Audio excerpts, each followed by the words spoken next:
Welcome to the Black Doctor Collective podcast. We as Black doctors are in a unique position. We can change our communities, healthcare, and the world. Of course, we start by changing the way we see and value ourselves. I'm your host, Dr. Shanika Horn, pediatrician and physician coach, travel extraordinaire. I am so happy to have you here and listening. So let's get into it.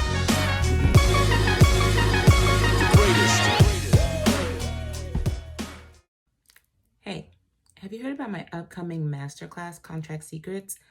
I'm going to tell you what they didn't teach us in training, which is how to spot and suss out red flags. I'm going to break it down to 3 categories. 1, money blockers, how they're trying to keep us poor.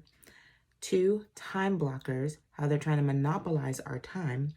And 3, dream blockers, how they're going to prevent you from pursuing your dreams or make claims to things that you create while you work for them.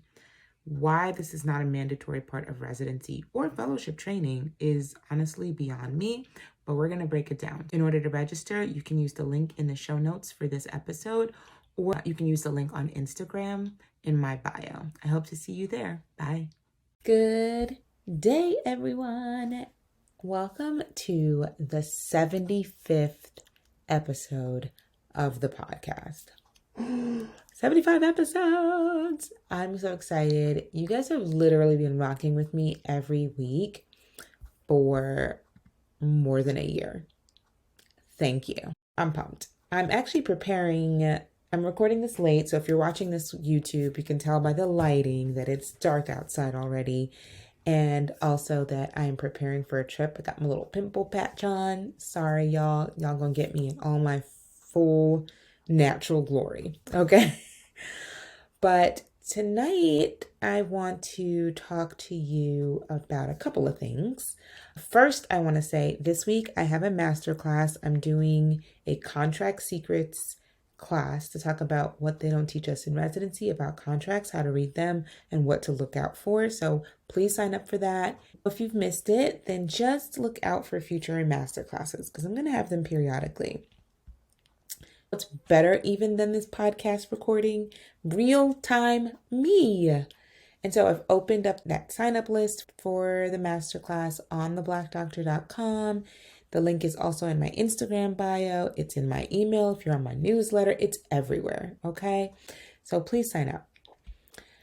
I want to get into our topic for today, and that is about self-care. I wish there was another name for it. It has been so commercialized, so individualized.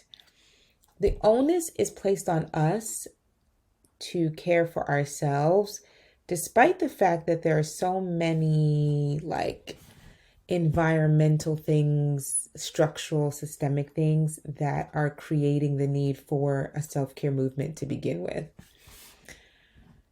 Self-care is actually not about escapism. Escapism is, I got a free moment to go to the spa. Escapism just gives you temporary rest from a structural problem. It's not about how to buy more things or spend more money. So I really want to get into this concept about all the things that self-care is not, because we have been sold a false narrative, y'all.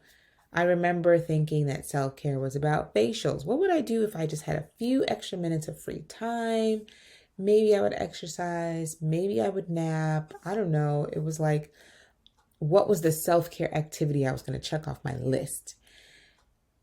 And travel comes up often for me. Travel for me is what I think of when I think of self-care. In fact, I'm preparing for a trip this week. I know I just got back from my birthday trip less than 10 days ago, but I'm off to Antigua for a coaching retreat with my coach. So the fact that I travel a lot isn't self-care. It's actually the freedom to do what I want with my time. It's agency. So people think self-care is the activities that you do when you have agency. And what I'm telling you is self-care is the agency itself, the freedom itself, the ability to go where and when I want to, because that's how I have decided to spend my time. Medicine today has many issues. I don't even want to get into it. I don't even think it would fit into a full season of this podcast, all the issues that working in medicine or receiving healthcare in this country has. This is just one small facet of it, but I think a pretty important one. I'm not going to get into how medicine is not serving our community and all of that, but I do want to say that careers in medicine are plagued by the loss of autonomy. One of the primary reasons that physicians are burning out so quickly is that we have lost the ability to make good decisions for ourselves and for our patients. And those things actually go hand in hand.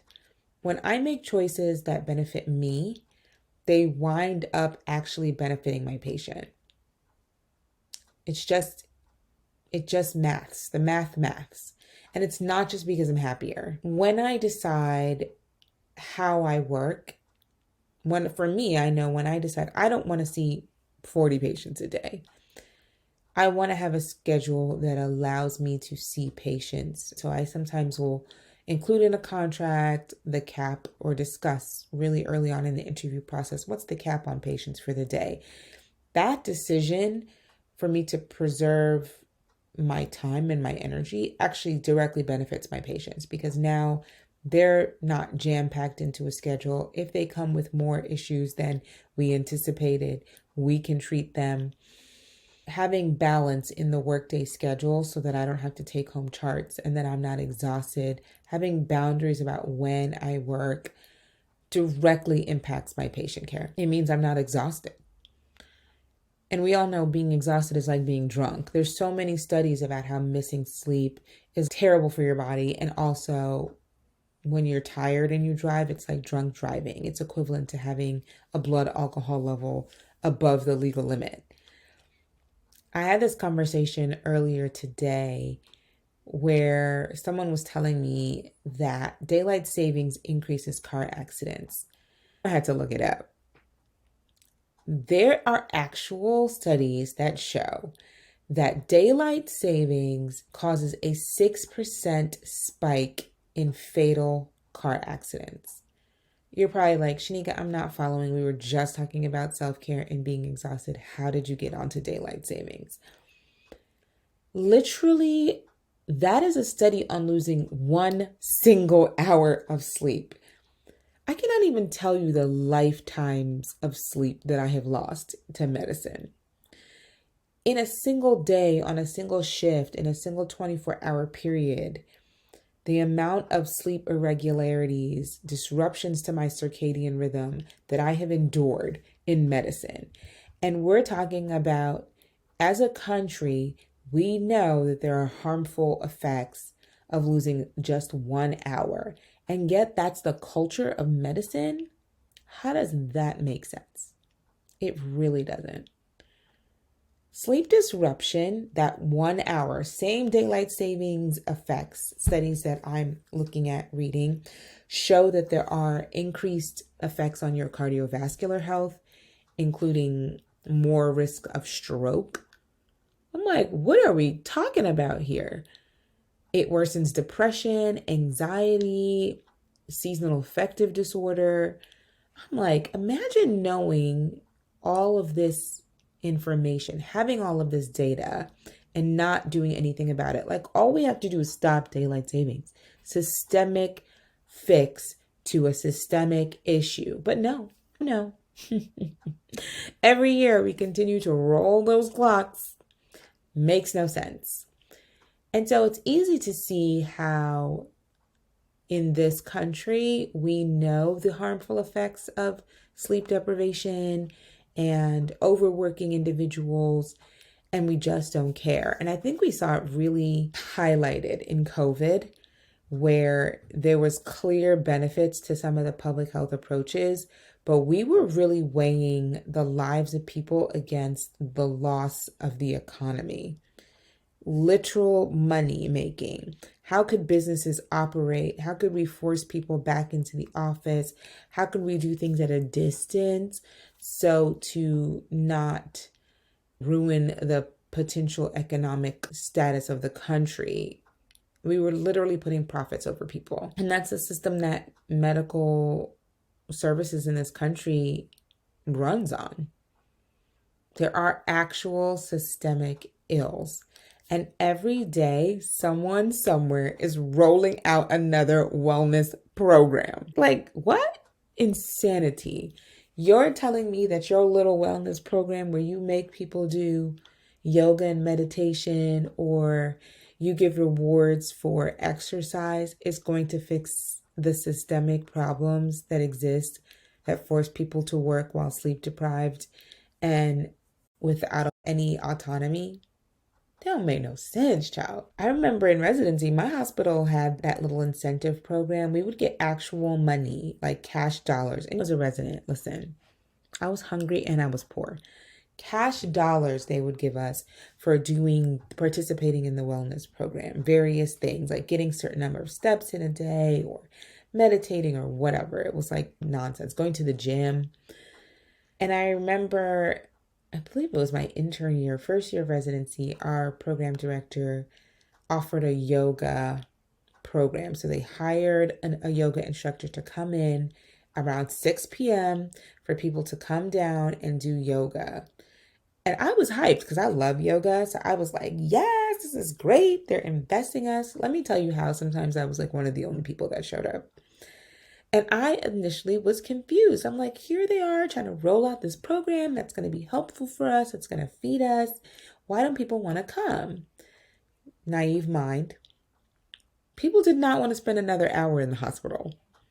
People did not want another hour where their lives were dictated by their employers. Simple math. Additionally, programs like yoga and meditation are not one size fit all. It does not work for everybody. I was listening to this story about meditation, the effects of meditation, and it's like for some of us, we can sit and meditate and get up feeling relaxed, and it has all the positive effects that we read about meditation.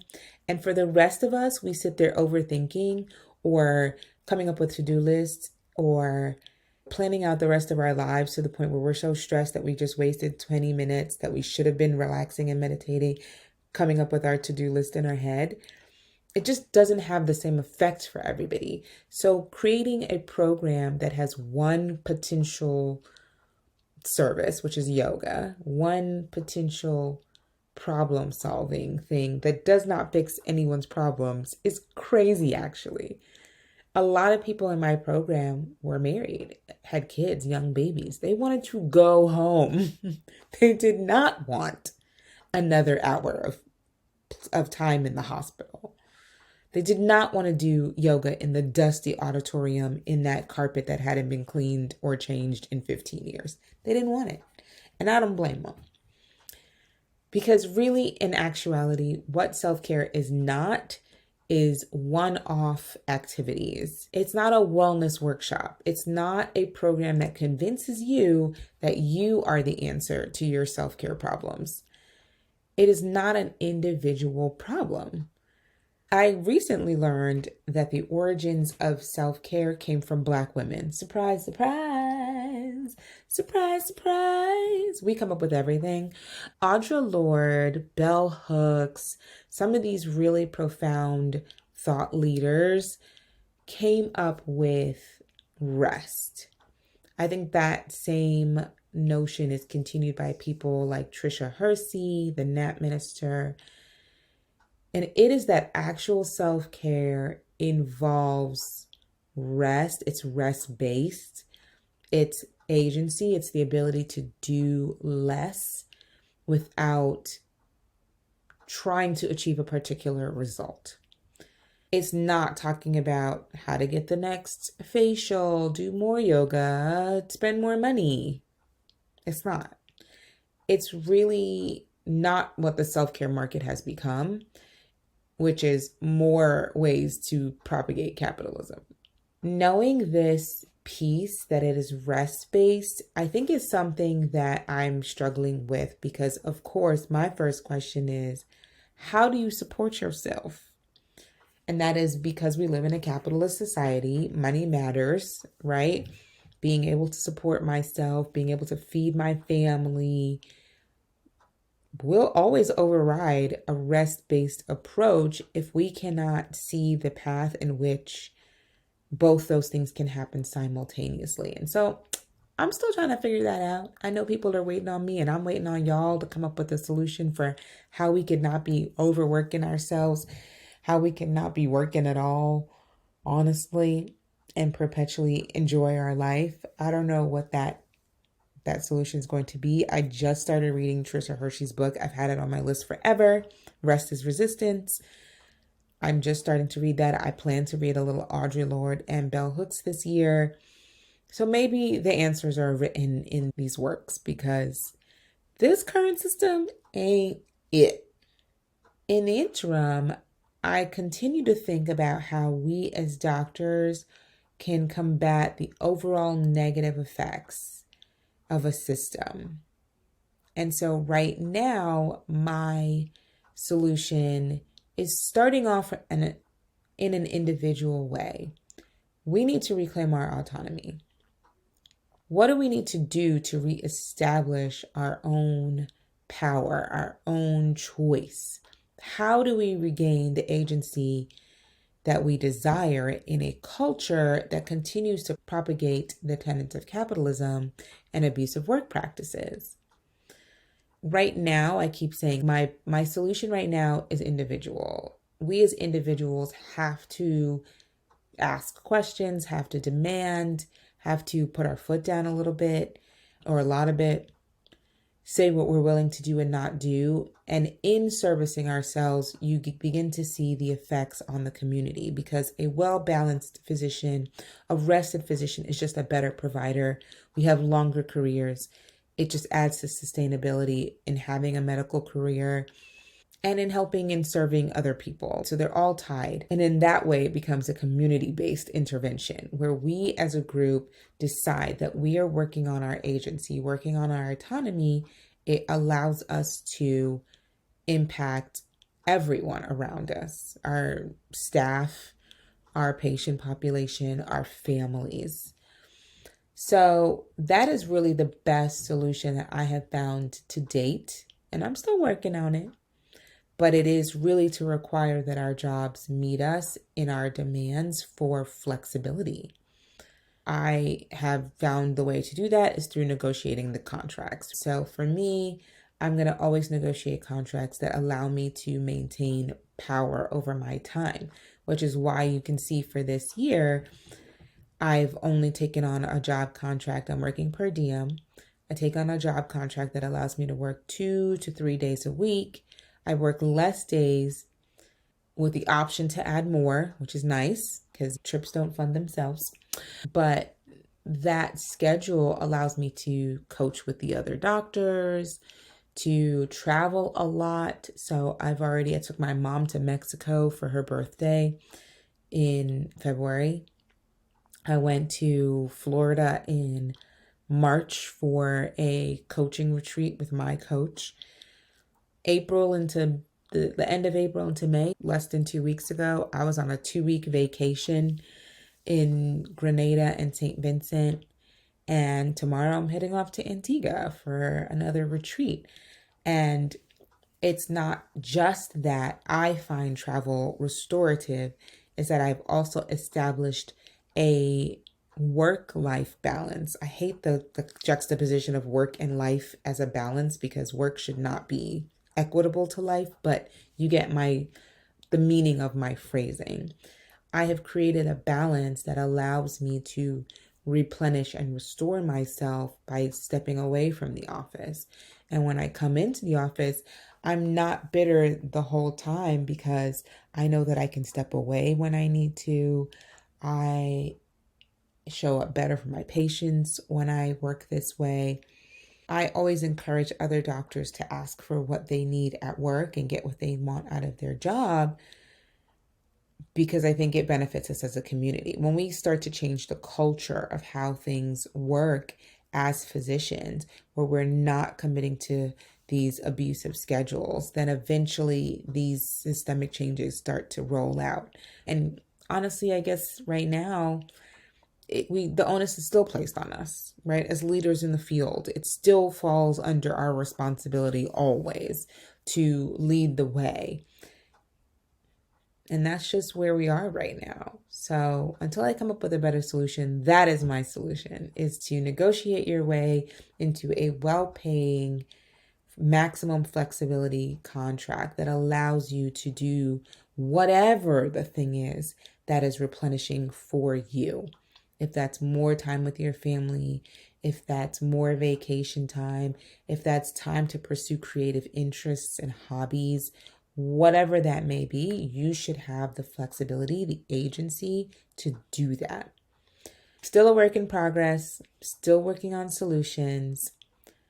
I'll keep checking in with you guys, but for now, this is what we're doing. We are negotiating the crap out of these contracts because there is another way, and the way to doing that is to ask for different choices. That's all I have. It's a really short episode this week because the message is the message. I hope that you guys sign up for the masterclass. I look forward to seeing you there. I hope that you guys reach out when you're ready to negotiate for new types of work contracts and get the changes we need to see implemented. All right. Have a good week. Thank you for rocking with me for these 75 episodes. I will see you next week. Bye. Thank you so much for listening. Please subscribe to the podcast. And what I want you to do next is link us everywhere you can. Instagram at The Black Doctor. Just become part of our collective. I want you here. Thanks. Until next time. Bye.